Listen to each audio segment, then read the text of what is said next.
Mike in Elk Grove, California. A grove full of elks.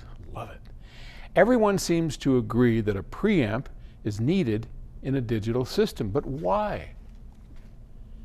It makes no sense to me, but certainly seems to be the current consensus.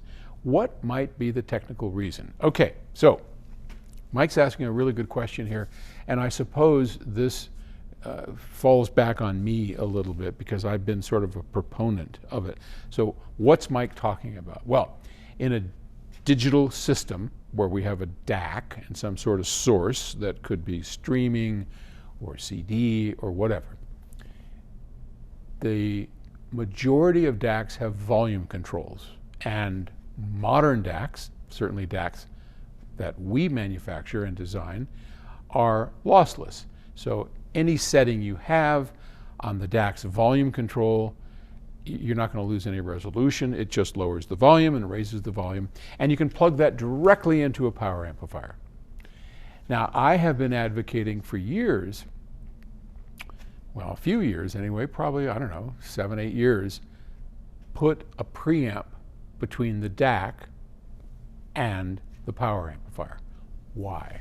Why would we want an analog preamplifier? Another piece in the chain, right? I mean, look, for years before that, I was totally against it because it just didn't make sense to me. And I've told this story before.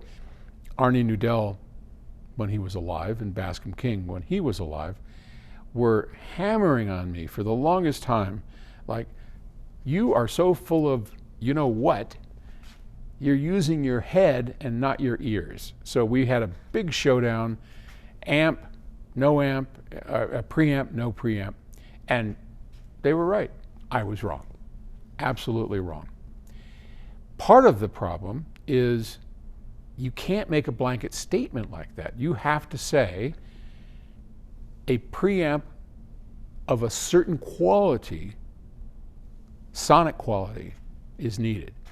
If you take a preamp of a certain sonic quality and insert it between the DAC, running it all the way up to 100 or 80 or 90 on its volume control, and then using the analog preamp to turn it up and down, will absolutely sound better. More space around each of the performers, and it's instantly easy to hear.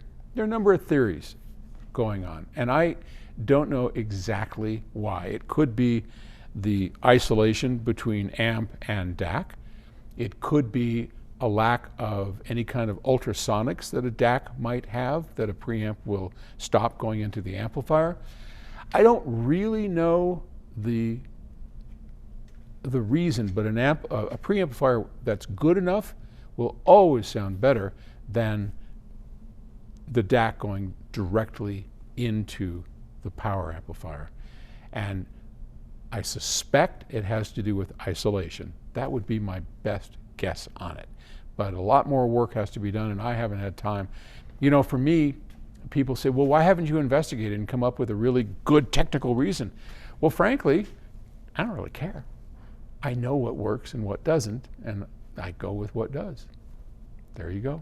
All right. Thanks. Bye.